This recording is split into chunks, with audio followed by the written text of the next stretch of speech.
Are you ready?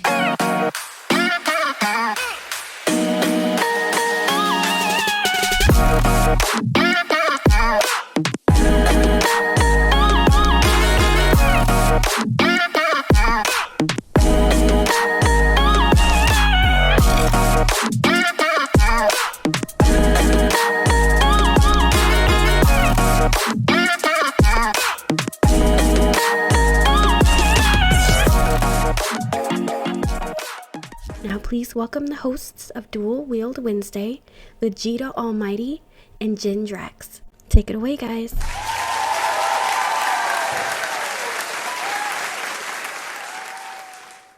Vegeta?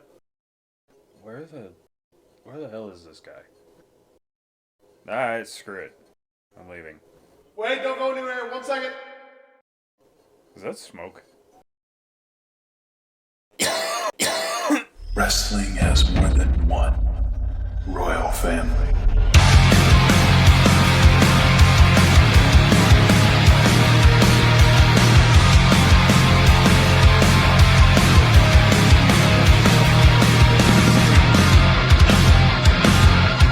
Adrenaline in my soul. Everybody I'm so do I don't have all the beat. Now here about flow, people get to talk so now the lights go up from home. Whoa!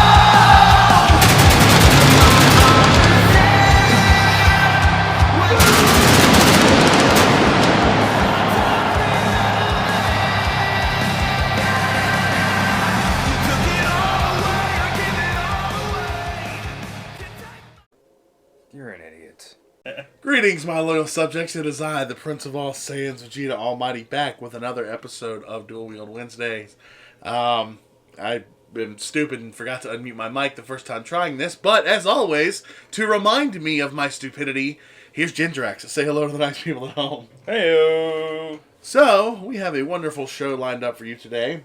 As you can see, I'm all decked out in my gear and ready to go on the road to WrestleMania. Alright, so we're going to just cap today off with a couple of announcements. Nothing super major, but going forward, from here until Mania, until after Mania, we'll do our review of it. We're going to be doing nothing but WrestleMania or wrestling-related content on the channel until Mania is over, of course. We'll be doing a review of Mania live from our hotel room after night 2. We might do night 1 and then pause and then do night 2. But we're going to be doing some gameplay videos. It's just going to be a good time. I think we're going to have a blast on the road to WrestleMania. Dual Wield goes Mania. Anyway. Yeah, I'm excited for that. This is going to be fantastic. It's 50 days away. This is dating the episode a bit. But 50 days away from the time of us recording this, by the way. Yeah, that's... That hit me insane. today. That's wild. It's so close. It's almost here, and I cannot wait. I can't wait. So, with today's episode, what we wanted to do is we wanted to go ahead and I came up with this topic earlier, and I'm not blindsiding Jen with it this time because otherwise we'd be here all night if you didn't have time to think about it. So what we decide, or do you want to tell them what we're doing, or should I do it? No, go ahead. Okay. So what we're doing today is I asked him to list his favorite superstars from each era. We're going through each of the eras, and we're picking out who we think, personally, in our opinion, is the best superstar from that era, topping it all off with our personal GOAT, greatest of all time, in our personal opinion. Now that does lead me to the next question. How do you want to do this? Do you want to rattle off each era and then move on to the next, or each of us list our list? I think we'll do each era. It just makes it a little bit easier. I think It just kind of flows better, yeah? You Yeah. think? Okay, perfect. So, obviously, we're going to start off with the Golden Era.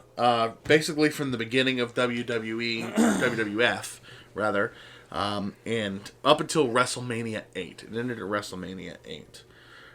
This is most known as in my opinion, the say your prayers, eat your vitamins, Hulkamania era. Now, keep in mind, just kind of dating this is going off of matches that we saw later on, because this era ended before either of us were born. Correct. So, and I made a point of that in my notes. Yeah, like this is like that era that we've seen the matches, but we weren't really invested in them the way that somebody that grew up in like the early 80s would have been invested in it. Like King Vegeta, for example. Right. So, like, for instance, a person from that time period, their actual favorite might be Hulk Hogan because of what he represented back then. And because... Spoiler alert, he's neither of ours. Yeah, no, he's not. But, like, that's when, you know, wrestling went mainstream, and it was because of Hulk Hogan that wrestling went mainstream, and it was a lot of it had to do with his appearance in Rocky 3. Yeah. Thunder Lips. Yeah, so going off of that, like, if you were from the early 80s, I can definitely see Hulk Hogan being your number one, and why he was kind of the face of the company. But... Dude. Brother. I'm going to start off this one for this time period. My personal favorite... I feel like we have the same one. I don't think so. I think mine's going to actually surprise you. Okay. Mine is Roddy Piper. You know, I didn't think about that. The Hot Rod himself. That was more Vince McMahon, but... That was kind of... well, they sound very similar in the way that they growl. But you know what? That is a damn respectable choice. I love me some Roddy Piper, man. Damn. I kind of want to... No, I'm going to stick with mine. Hot Rod is definitely second for me now. But, dude, I forgot. I'm so ashamed I forgot about the Piper. Piper's Pit, baby. I think actually this Just was before Piper's they have Pit. The answers. I changed the questions. Hot Rod, man. I came here to kick ass and chew bubblegum. And I'm all out of bubblegum. God, I love Hot Roddy Piper, baby. You can't deny. Like, even when he was a heel and he was the biggest scumbag son bitch on the face of this planet, bro. Yeah. Like, you just couldn't help but love the Hot Rod. And the thing that did it for me, and this was later on, but it was really the interview that I saw, where the guy was interviewing him, and I don't remember who else it was, but I know it was him because he's like, they're asking him the typical question, is this fake? And he's like, you know what's not fake? My hand. You see these scars? My hand is made out of titanium. You want to know how I got these scars? Yeah, right. He's like, and he showed him, like, he started pulling out his pants, and he showed him his hip. He's like, this is a titanium hip. This is stuff that happens with this. This business is dangerous. Yeah. Like, Roddy Piper was one of the first people, I feel, that kind of broke the barrier with that and was like, this shit hurts. Like, this isn't... It's scripted. We know who's going to win and who's going to lose. But at the end of the day, you're going to get fucking hurt. This isn't ballet. Yeah. You know? And that's one of the biggest things for me for Roddy Piper. You also can't forget honorable mention to the time he smashed the coconut into Snooker's head on Piper's Pit. Oh, yeah. Absolutely. Iconic moment. Absolutely. All right, what's your golden era number one? Well, I think you already know, brother. I am the cream of the crop. Ooh, yeah. Dig it! Of course, it's Randy Savage. The Macho Man Randy Savage. Ooh, yeah. Snap into a Slim Jim. But I love Randy Savage. He's so fucking unhinged. I love him. Him and his story with like Miss Elizabeth and that whole thing, dude. Like that was with your grandstanding and your hot dog and your little pukesters. Oh yeah, I see you through you, Hogan. Yeah, absolutely love it. I got you for 3 minutes. 3 minutes of playtime. Bonesaw is ready. Dude, I love Macho Man Randy Savage, man. May he Absolutely. rest in peace. The best thing about Randy Savage is that wasn't an act. That was just him. That was just Randy the entire Prime time. example. Dude, he was so good in the fucking ring. He was so good on the mic. Hogan was just the best ball licker. That's all that it was.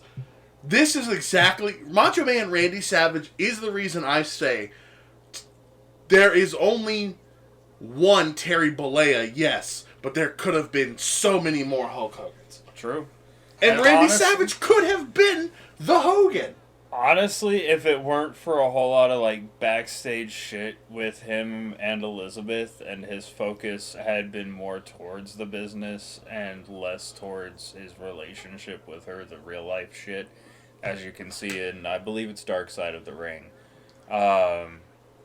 then yeah, he could have been bigger than Hogan. I think by that point, and at one point he was. I swear to God, that whole fucking Miss Elizabeth thing coming out, and then like, you know, Hogan essentially when he inserted himself as Macho Man's tag team partner after Miss Elizabeth came back and like helped out after they split up in that whole fucking storyline. The Mega Powers implode. Yeah, like the Mega. Well, that's the start of the Mega Powers. Is when that whole thing was. And then, you know, Macho Man became jealous of Hogan because Hogan was like... with his grandstanding and his hot dogging. Yeah. Yeah. But if they hadn't become the Mega Powers, I believe Macho Man could have surpassed Hogan.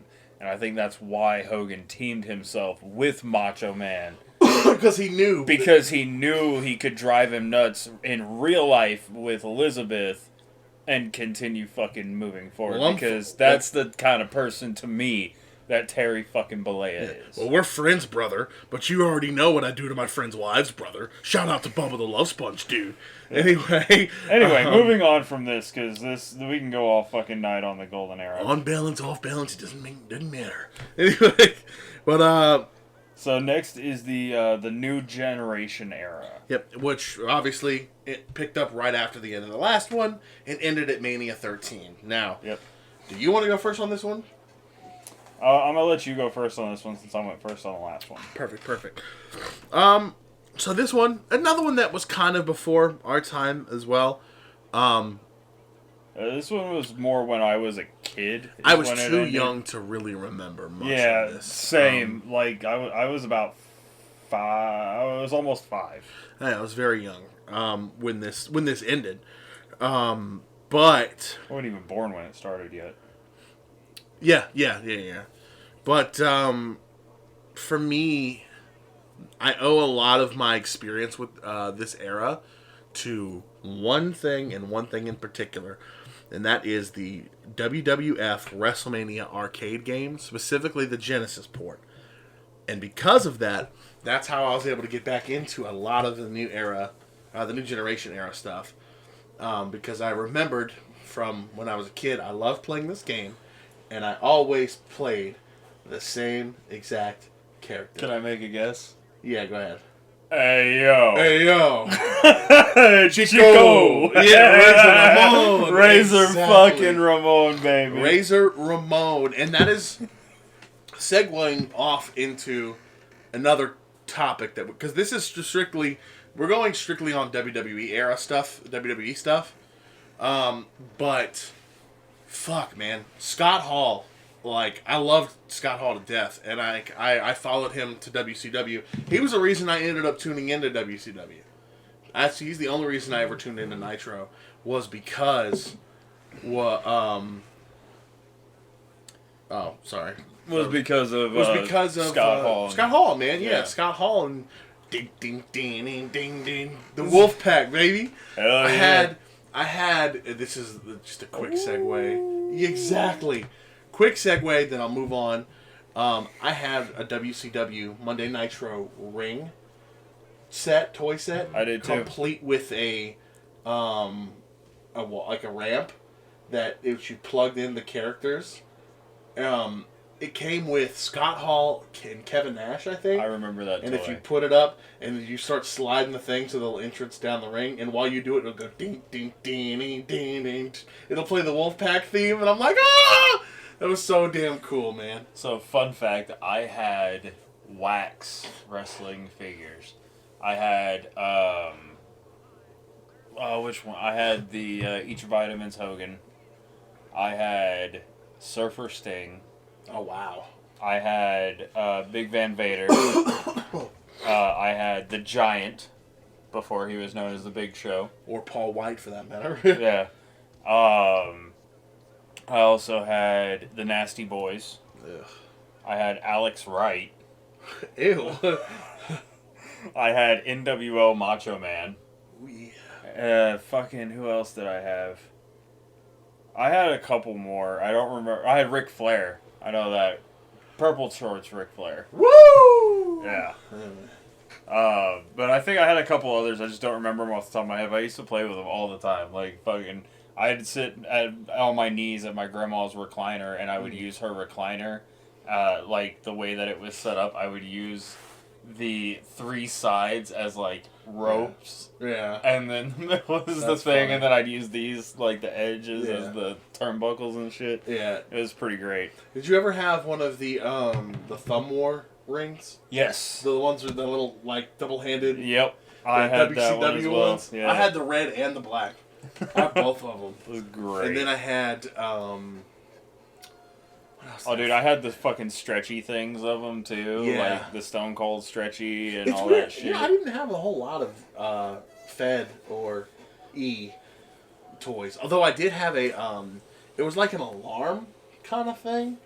It was a Stone Cold. It was, the base was like a very small ring, and the top of it was like a Stone Cold figure. And, like, it would say shit, and it would be like, you put in a code or whatever, and if something, like, triggers the motion alarm, it'll go, woo, woo! Austin 316 says, get the hell out of my room, or something like that. I don't remember what it was, but it was cool as hell. I had it in, I had the WCW microphone, the one that was preloaded with clips from, like, Hogan, Sting, Nash, Hall, and it, like, also had a voice echo effect that you press the button and it would, like, echo your voice like you're talking. So, that's pretty cool. I actually have a picture somewhere of my uncle holding that, taken for a picture, acting like he's a weatherman during a hurricane.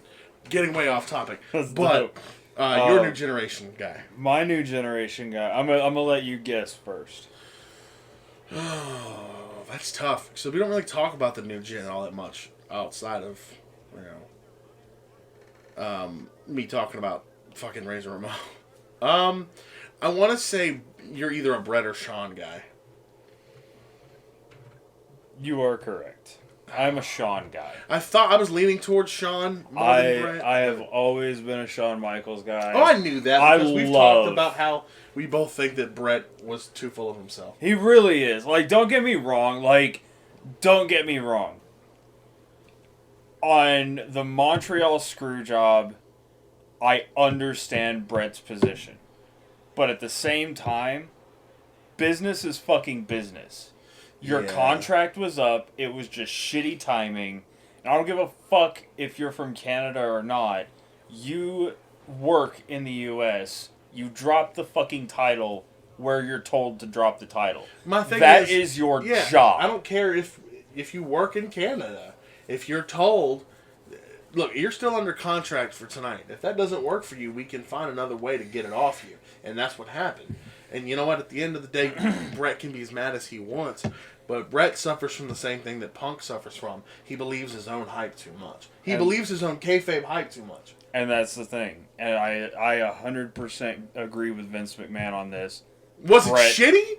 Oh, Sure. Absolutely. It was absolutely shitty. But put yourself in, put yourself in Vince's shoes. You're the owner of a multi-million-dollar company at this point. Not billion yet, but multi-million-dollar company at this point. Feuding with the guy you're leaving me for. Exactly. Like, For the position to put each other out of fucking business. yeah. Because at this point, there wasn't a clear winner. So, you're one of my there top was. guys. There was. It was fucking Nitro. Oh, yeah, Nitro was killing them was in the killing ratings. them. Yeah. Nitro was killing them in the ratings at this point. You're correct. My bad.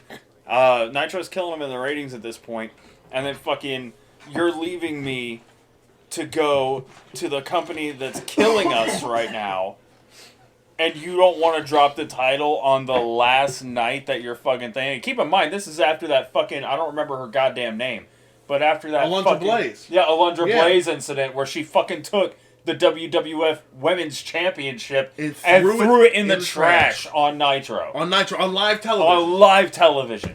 Completely fucking just destroyed. Alundra Blaze is one of the biggest fucking reasons why women were held back for as long as they were in the WWF. Absolutely. Like, she is 100%. 1000% fucking responsible for that. Say whether or not it's scummy, but we're just saying the cause and effect of the situation. Well, yeah, because fucking, let's be honest. Would you want that to fucking happen again? Not to mention the fact that she just ruined all credibility for the fucking women's division of the women's title. All the respect for that division is gone. Yeah. Well, and see, so going back to the Brett... At that point. Going back to the Brett thing, you know, it's one of the few things that, you know, I really, stuck home to me from fucking Jim Cornette, you know, was... Because, you know, he says a lot of things that I agree with and a lot of things I don't agree with, but one of the big things that he's ever said that I agree with is, you know, who's, you know, to say, you know, Brett may not have any intentions of doing that disrespectful shit, but if you want him to drop the title on Raw, like in a taped Monday Night Raw, right? Like if you want him to, if you're willing to sign a 1-day deal to drop the title, because let's say Brett's willing to do that. Yeah. Nitro comes on an hour before Raw. Nitro is live. Raw is taped. Mm-hmm.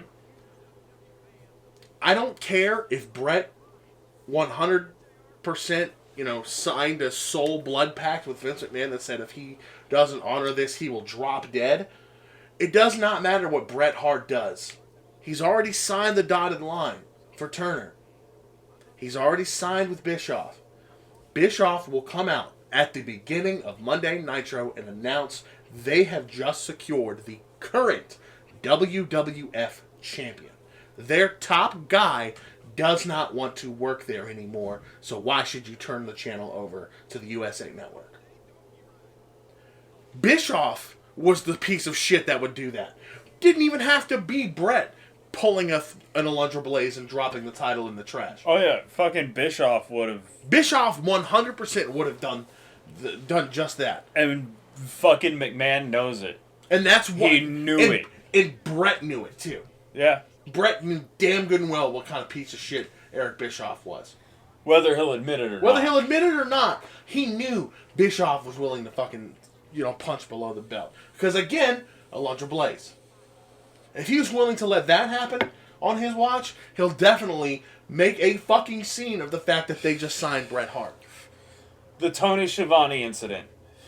That'll put butts in seats. Yep. Exactly. Of course, this hadn't happened yet, but The still, fucking- it's the point. The point of it, yeah. The Tony Schiavone. It's just, it goes further to show And look what they did. what fucking Eric Bischoff would do and has done to WWF at the time, WWE. And look what they did anyway. Yeah. Even though he got screwed out of the title, they still made a big stink about signing Brett on Nitro. Still made a huge thing. Not only made a huge thing about signing him, but Brett fucking waved WCW in the era after the screw job. Because he was salty and he was being a little whiny bitch. And I'm sorry, that's what he was being. Yeah. And this is all the respect in the world to that man because he's put his body on the line for more times than we can count. Absolutely. And he's an absolute in-ring technician. Absolutely all the respect in the world. But that's what you were being at that point in time. Yeah. And you cannot get... And I'm glad they were able to eventually bury the hatchet and, you know, blah, blah, blah. But it was just one of those things where it was just like... I am 100% of the mind that Brett screwed Brett. Same. You know what? I'll take it even further. Alundra Blaze and Eric Bischoff screwed Brett. Yeah. That's who screwed Brett. That's really what ended up happening. Brett screwed Brett by signing on the dotted line with WCW. Yep. 100%.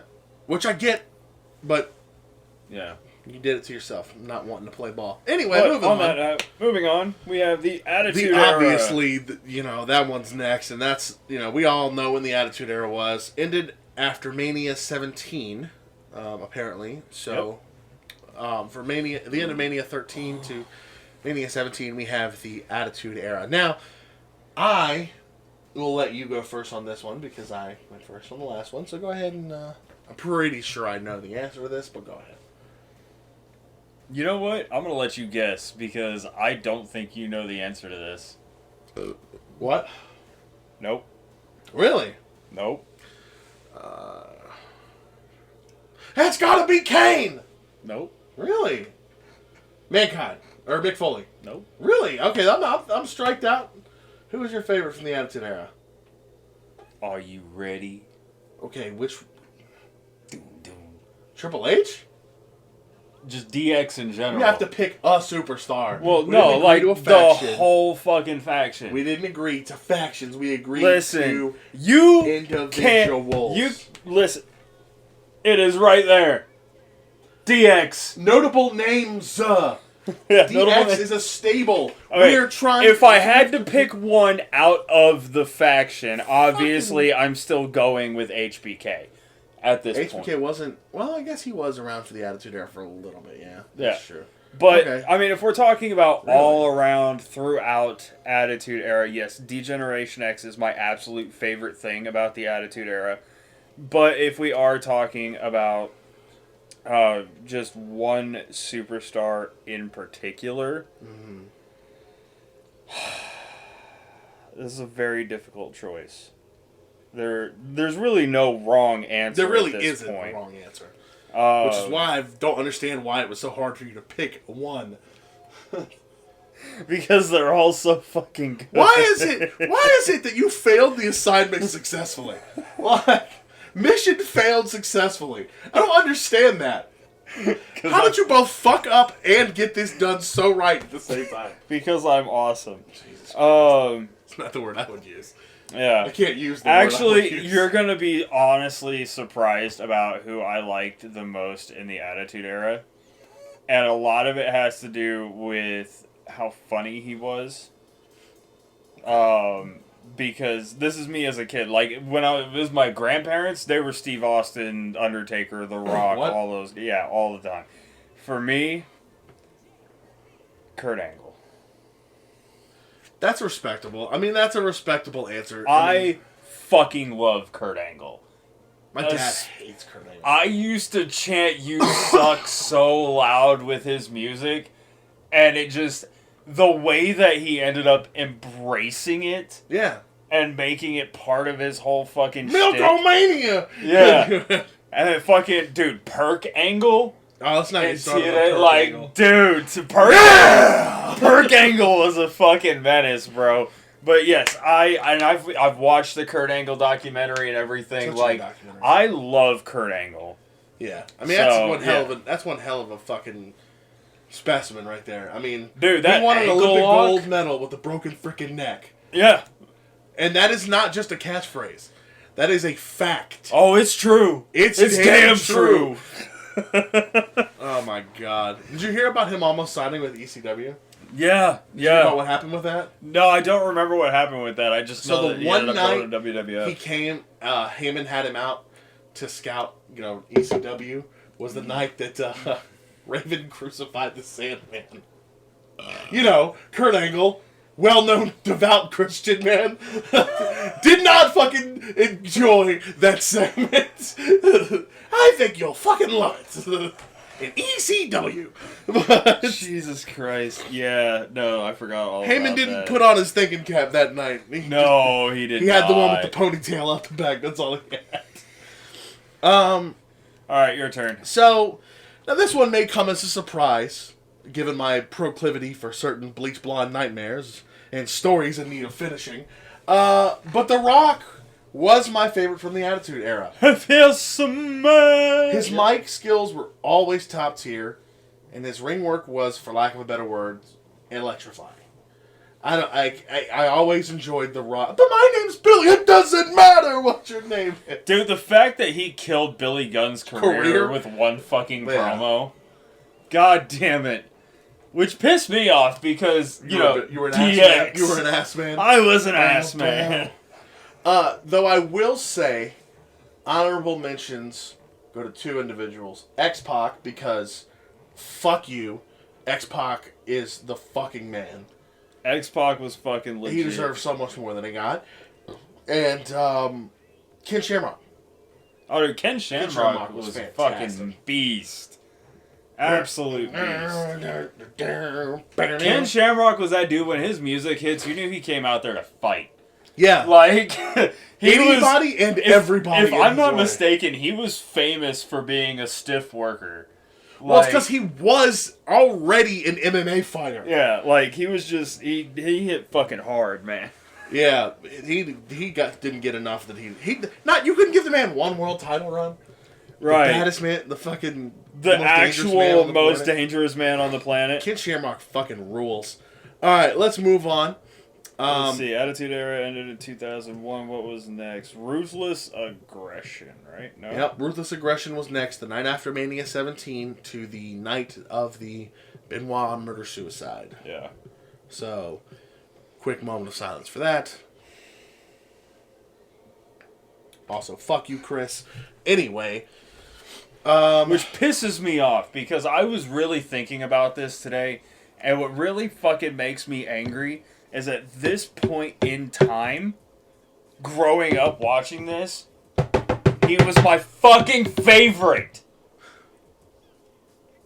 I always wanted to be that fucking kid that had the rabid Wolverine, the toothless aggression fucking signs and shit. Like, I loved this motherfucker as a performer.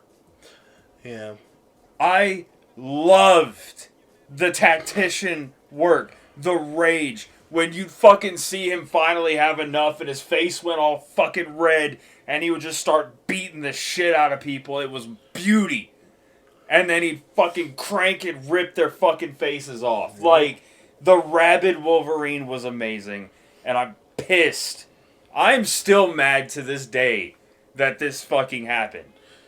Yeah, I mean, it's a tragedy for sure.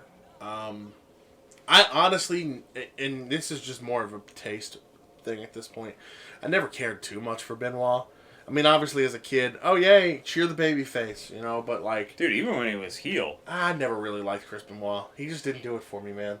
Which is a lot of the reason why I already didn't like Daniel Bryan, but then I started to fucking really realize who he was, basically was. Yeah. And then that's when I was just like, oh, no, I really don't like you. Yeah, but no, I loved his style of everything. Just, he was fucking fantastic to me. But either way, with that being Either said, way. Ruthless Aggression era. Obviously, I had to pick a different guy. So Yeah. don't worry, it's not. Do you want to go first, or since you went first last time? I went first last time, so this one's yours. We'll alternate. So this one was easy for me. I'm willing to die on this hill any day of the week. The Animal Batista. He was the best all-around talent of the Ruthless Aggression era. It's not even close. John Cena was great and all back Except then. when he was fucking injured. Yeah, well, The John first night in Evolution. John Cena was great and all back then, but in my opinion, he never held a candle to Batista in the ring and in terms of his character. Sure, John got really good on the mic, but Batista just had a presence about him that made him levels above John Cena, at least for me. Dave was he was the fucking man. Fucking, I'll never forget the contract signing. Thumbs up, thumbs down. I'm staying right here on Raw. And fucking after putting Triple H through that fucking table. Man, the Batista was the GOAT, man. I don't give a fuck what nobody says. Batista, hands down, won the Ruthless Aggression era for me. Now, that is not to say that we don't deserve an honorable mention to. There's so many good guys. The Ruthless... Look, we look back on the Attitude Era with fondness and glimmer and glitter in our eyes, but the Ruthless Aggression era was fucking stacked. And let's be honest, the Ruthless Aggression era was more so the part of our childhoods that we remember the most. That we grew up with. with. So we had...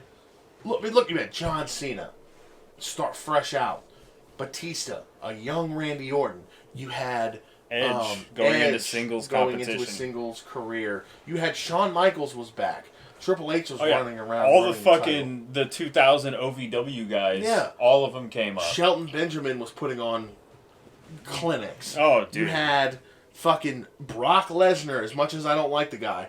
Back then, especially, you had Brock Lesnar being able to do the shit he was doing. You still had Kurt Angle. You had the SmackDown 6 in general. Rey Mysterio. Eddie fucking Guerrero. Oh, yeah. For example. Just to name a few fucking people. You know, the Ruthless Aggression era was absolutely stacked. Unmasked Kane, when he first unmasked, was a fucking nightmare. He was terrifying.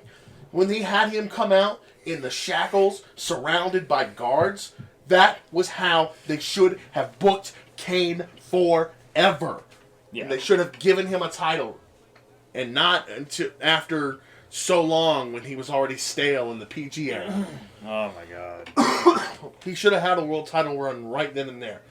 But, He should have had a world title run from the beginning. Like, Yeah. after he demolished The Undertaker. one that didn't last 24 hours. Yeah. But that being said, though, Kane got none of them held a candle to Dave Bautista. He could do it all, in my opinion. I'll never forget vividly, there was a tag match with him and Flair against Jericho and somebody. All I know is he fucking clocked Jericho with a clothesline so hard he had to get taken to the back, and he was done for the night. Maybe it was kayfabe, it was probably kayfabe, but still, that is how you book a monster. Yeah. Oh. And of course, anyway, sorry. I don't remember if it was Ruthless Aggression era or if it's the next era. Which era was JBL World Champion on SmackDown? Ruthless Aggression, because he lost to Cena at the same Mania where Batista won. You're right. So for me, JBL. Really? Yes, sir. He is, as he says, a wrestling god. That motherfucker, look, there is not a single person on that fucking roster that could draw as much heat naturally and fucking intensely as JBL and be as convincing with it. That motherfucker, the change you saw from him when he departed, he transitioned from Bradshaw to JBL, yes, was night and day. It was night and some of the fucking best day. heel work in years. I'll give you that. Like, and that the whole reason for it is because SmackDown didn't have a believable heel, and they had to JBL had to step up. They had to book somebody to go against Eddie. And let's be honest, That- this motherfucker has the cleanest goddamn clothesline in the game. That's why it's my Siggy. Yeah, like, the Listen, clothesline from hell, bro. Like, it's such a good move. dude, it looked devastating every time. Leave it to fucking John Bradshaw Layfield to make a clothesline look like the most devastating fucking move ever. And then he adopted a powerbomb. Yeah. Which, let's be honest, the clothesline was better. Of course, hands down. Just, but whoa! it's funny. I'll never forget being devastated watching the Great American Bash when he took the title from Eddie in the Bull Run match. Oh, yeah. Oh, yeah. I was so devastated. When I found out the next night and I saw the fuck, because they always post like the results and shit on the next night on Raw. Mm-hmm. I was like, oh my god. I watched it live. I thought for sure Eddie had it. But yeah, fucking best heel ever, That was a shocking answer. in my opinion, From was you. JBL. Yeah. Very shocking. But following that, from that ECW, the night after the Benoit situation, all the way to Money in the Bank 2011, is the infamous and often hated PG era. I went first last time, so it's up to you. Alright, do you want my favorite at the time, or do you want my favorite looking back? Favorite overall. So if you want to say that looking back, then because actually favorite looking back, because I obviously, with the last, it'll make sense when I get into mine. But favorite, looking back.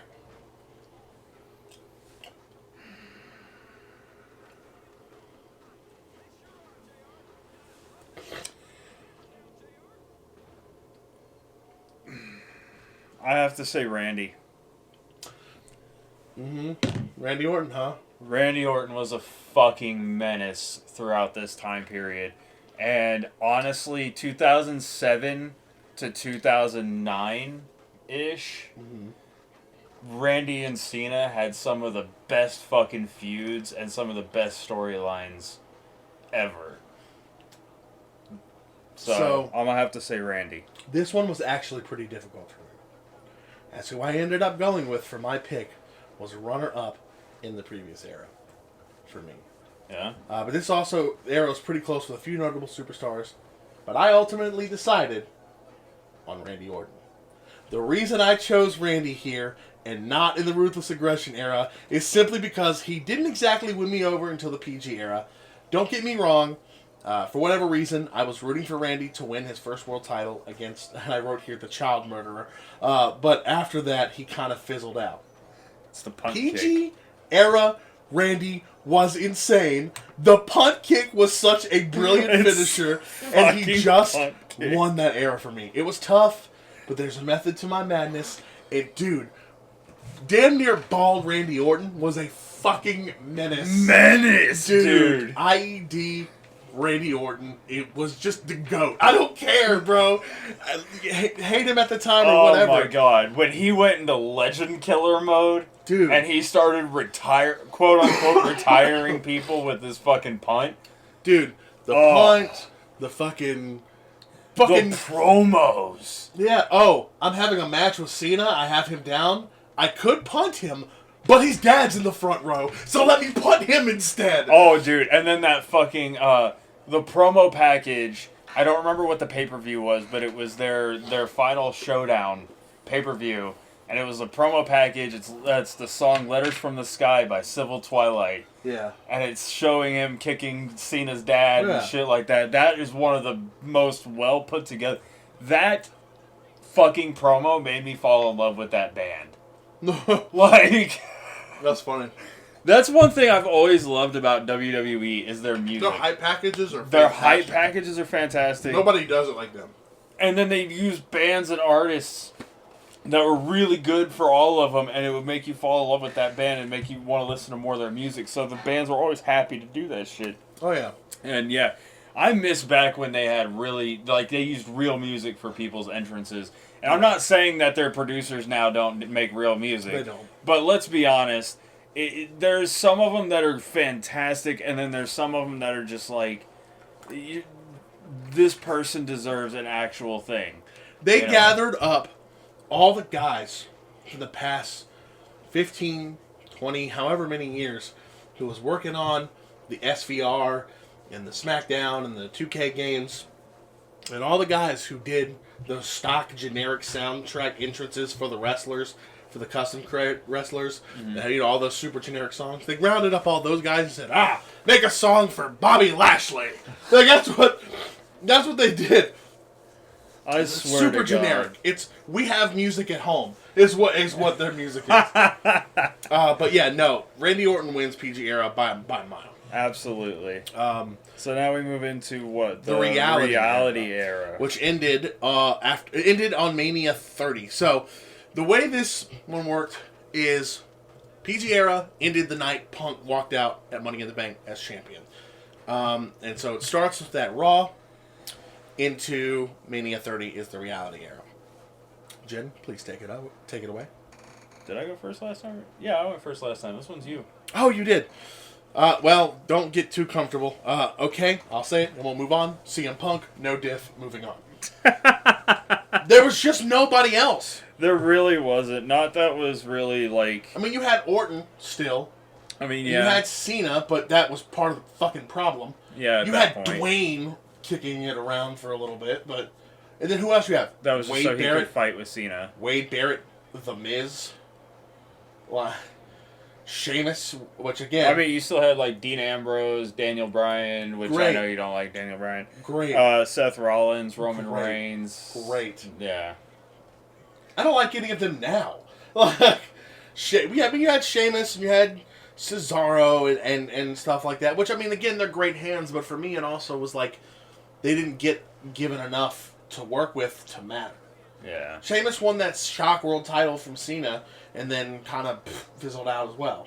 Yeah. Which, again, Sheamus deserves more because Sheamus is an absolutely fantastic worker and fantastic human being.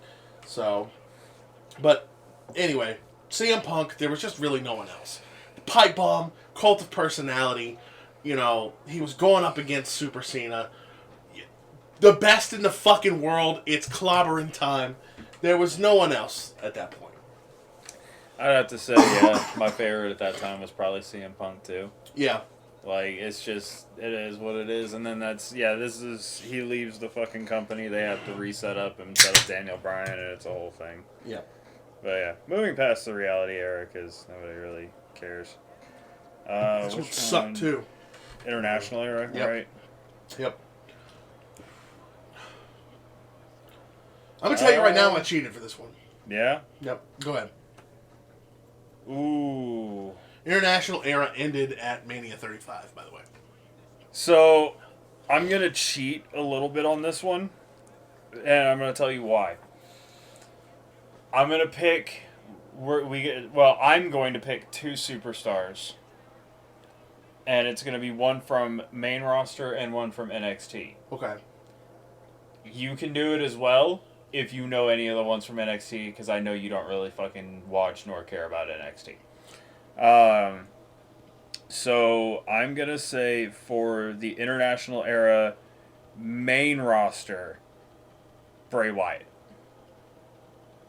This is like start of the Wyatt family, but he's ever since he debuted, man, he always fucking captivated me with his storylines, his fucking personality, the way that he is. You know, R.I.P. Wyndham Rotunda, fucking Bray Wyatt was always my favorite there. From NXT at this point in time, my favorite is actually still one of my favorites today, Tommaso Ciampa.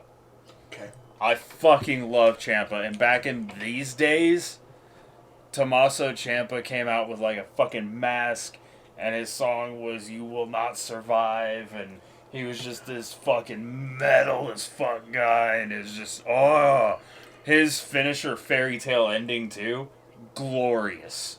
Like, fucking absolutely love Tommaso Ciampa. Yeah. For me, I didn't really watch NXT. Back in the day when I really... Because, let me just get into it. I don't have an NXT one. If I had to be, gun to my head, had to pick one, technically speaking, Sami Zayn. Because Sami Zayn was in NXT for part of this. At this point, yeah. So, I'm going to just read you my notes. This era sucked, bar none. This is the era that I stopped watching WWE because I genuinely didn't give a shit about anyone on the roster.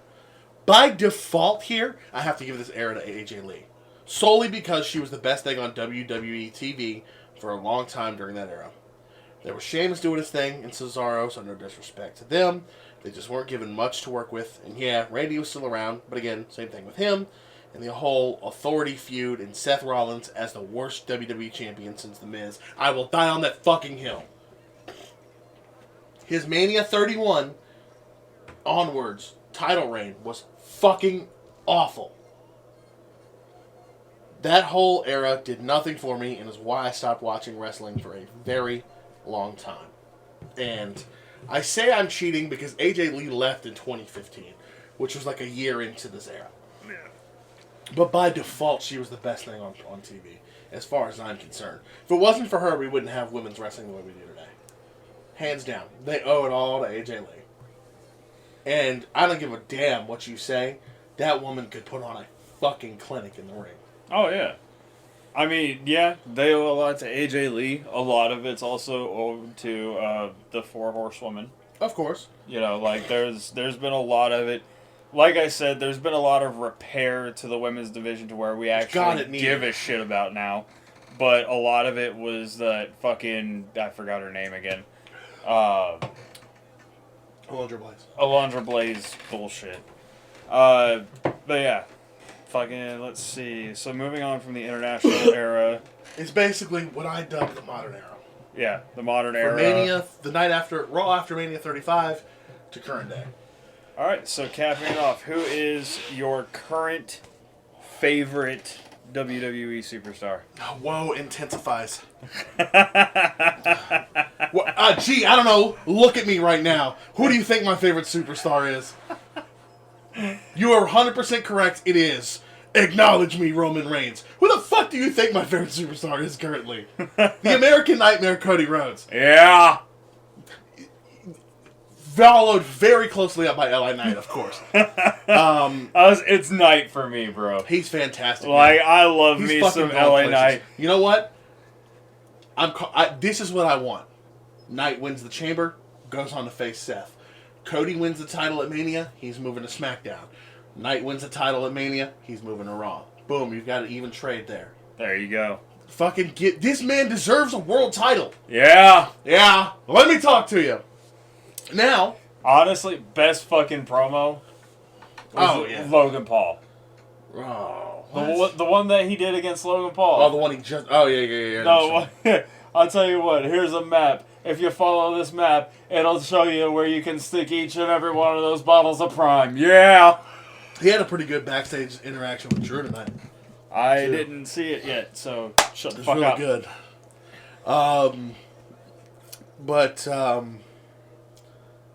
Moving on to our final, our capstone of all of this. Yep. Who's your GOAT? Who is my GOAT? Yep.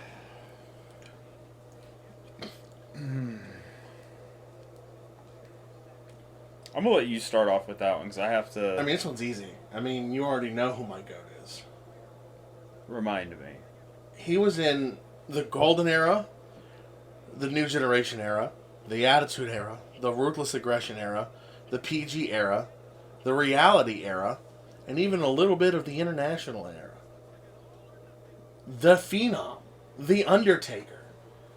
He's the fucking GOAT, man. Which is funny that he was not number one on any of those things. Because, and I was circling back, because he wasn't the number one in any of those categories, because it would not be fair, because he would be number one in all of those categories if I did not disqualify him from being number one in all those categories, because I knew he was my GOAT. That's absolutely fair. Hands down, the Dead Man is the greatest of all time. I will 100%. I've said it before and I'll say it again. All the other things, with enough pushing and prodding, you could probably push me off that hill. I will die on this hill. The Undertaker is the greatest wrestler of all time. I respectfully disagree. Fight me. Right now. I'm going to give you a crossroads. Paul Triple H Levesque. I mean, that's a fair answer. That's a fair answer. You're wrong, but that's fair. I'm going to put it like this. No other person in the sports entertainment industry has... Oh, I'm sick, by the way. Yeah. Has, in my opinion, accomplished as much or has given back as much You kidding me? as Triple H. Triple H continues to give back to this day. Yeah, but it's because he marries the boss's daughter. It doesn't fucking matter. He is actively running the company. If Taker boned, no pun intended, Stephanie, then Taker would be doing the giving back right But he didn't. Yeah, because he was married. And it doesn't matter. Again, He didn't cheat on his partner with that's Stephanie McMahon like Triple H did. That's great. I'm just kidding. the ends, in this instance for me, the ends justify the means. It's not about how he fucking got it. It's about what he's doing with it. My point is, if Taker was in that position, he would give back in that way. But he's giving back in other ways. And that's fine. And that's awesome. And that's great. And I'm not disputing that. What I am saying is that, in my opinion, Okay. That's okay. Yeah. nobody has given more or will continue to give more back or has been as great as Triple H. Triple H has been one of the most consistent fucking stars. Triple H has taken other stars under his wing and done things that were impossible. Evolution. Yeah. Randy Orton and fucking Batista would not have been what they were without Triple H, and that's a fact. Yeah. I mean, Like, that's 1,000%. Ric Flair would have fucking fizzled out without Triple H. Man. You can be wrong. That's fine. No. That's like your opinion, man. No. They would have fucking fizzled out. Because Batista didn't have the fucking mic skills at the time to hold a candle anywhere in the fucking top spot. And Randy Orton's problem was that he was getting too much in his own fucking way to where if he didn't have Triple H kicking his ass every time he fucked up, then he would have burnt himself out. Yeah, well, none of them hold a candle to the real GOAT of all time. You know, the secret fifth member of Evolution, Mark Jindrak. I remember that shit. If you know, you know. But that was the thing, though, is fucking... do you know why Mark Jindrak wasn't made part of Evolution? Officially? Triple H, like, I want the other guy. No. So the whole thing is that originally Mark Jindrak was supposed to be part of Evolution. But... Thank God he wasn't. Yeah, but the problem is that when Triple H had Randy by himself, Randy was fine. He was able to talk to him. He's able to actually, like, everything was fine. Just Randy Orton. But when Randy and Mark Jindrak got together, because they were they've been best friends for a long time, they acted like fucking idiots the entire time. So, like you and me. Yeah, basically. Like, if we ever did professional wrestling, we couldn't do anything together. Yeah, no. But yeah, no, they acted like idiots the whole fucking time, and Triple H was like, no, that's not gonna happen. Randy? He saw more in Randy than he saw in Mark, obviously. Yeah. Well, the thing is since Batista was out, since the first night in Evolution, Batista and Randy went out there against the Dudley Boys, and they did double flapjacks, and Randy's leg landed under Bubba, hurt Bubba, hurt Randy, and then fucking Batista hurt his leg too. Yeah, I remember that. It was a whole nightmare. Fucking mess. Yeah, how they came back from that was and then, Randy came back first. Yeah, and so what they did is they had Mark Jindrak temporarily to replace Batista, but then they were like, yeah, we're not replacing Batista. We're just gonna wait because the payoff's gonna be great. Triple H forced that. Which, again, one of your favorite fucking superstars wouldn't have been as big as he was without Triple H. You can be wrong, it's fine. No, I agree. I agree with that. But yeah, I disagree with your GOAT. I think it's your right to say that. I think you have absolutely every right to say that. And I while I disagree with the GOAT status, I think he's at least runner-up. So yeah. Don't get me wrong. I have all the respect in the world for Triple H. As a man, as a wrestler, as a booker. Same thing for me with Undertaker. Like, don't get me wrong, I have all the respect in the world for The Undertaker. That man is a locker room leader from fucking day one. Yep. And absolutely. He is one of, if not the most respected men in the business. And for a lot of people, yeah, he's the GOAT. He's my GOAT. It's just, for me, I don't think anybody deserves that title more than Triple H. So what I'm getting out of this is, I will be the only one of the two of us special guest starring on 6 Feet Under with Mark Calloway. I mean, that's because hit me up, Mark. I'd love to be on your show. I know there's no chance in hell he's listening to this. Oh, absolutely not. It'd be like if I ended up on the Stone Cold podcast somehow. What? Which, don't get me wrong, again, I love Stone Cold Steve Austin. Who doesn't? But I'm surprised neither of us ever mentioned him. I was a little bit too young, I feel, for his kind of, for what he was during that era. I love Stone Cold, man. And when I was a kid, it wasn't, I didn't have a boss like that, so I didn't really have like a hierarchy to stand up to, like he did. Like you could maybe teenagers and adults could relate to him the most, where they're like, "Hell yeah, fuck my boss, I want to kick his ass." But like as a kid, you know, I had other ones resonate with me more. Yeah, I guess, but man, Like the fucking Hardys, bro. Stone Cold's another one that's on that goat list. He is. He's definitely one of the goats. He's probably top 5. Easily top 5. I mean, the stunner is like the best finisher ever. Well, one of the most iconic. Right. Well, that's kind of what I meant. Yeah, I would say as far as like devastating, absolutely fucking not. Best I'm sorry. It's easy to sell. It's easy to pull off. Yeah. You just have to be an idiot or a 70-some-year-old man to fuck that up. Yeah. Anyway, but yeah, I honestly. I mean, you could always go with the Scott Hall hang time.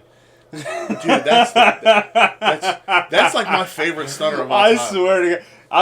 Between I love the rock cell. Scott Hall and the rock cells. I love the bro, rock cell for the stunner. Great. Scott Hall's is it's such a perfect stunner. It is. It's fucking fantastic. It's the stunner with the chain landing in the mouth, and it was Scott Hall's like that super stunner was so good, man. That was one of the best sells to the stunner ever. And, absolutely. Yeah, but one of the two of the goats. But yeah.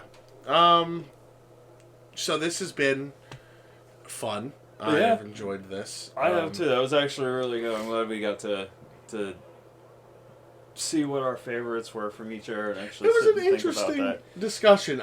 There were some things that you surprised me on. I have a new challenge for us next time. Oh, do you want to say it or? Yeah. So we can hold each other to it? Yes. Next topic the topic for the next video is our favorite diva or women's star from each era. Well, I already kind of.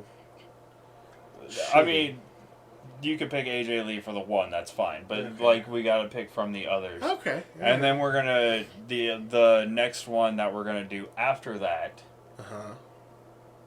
Tag teams. You're making a lot of orders here. No, I'm just kidding. Yeah.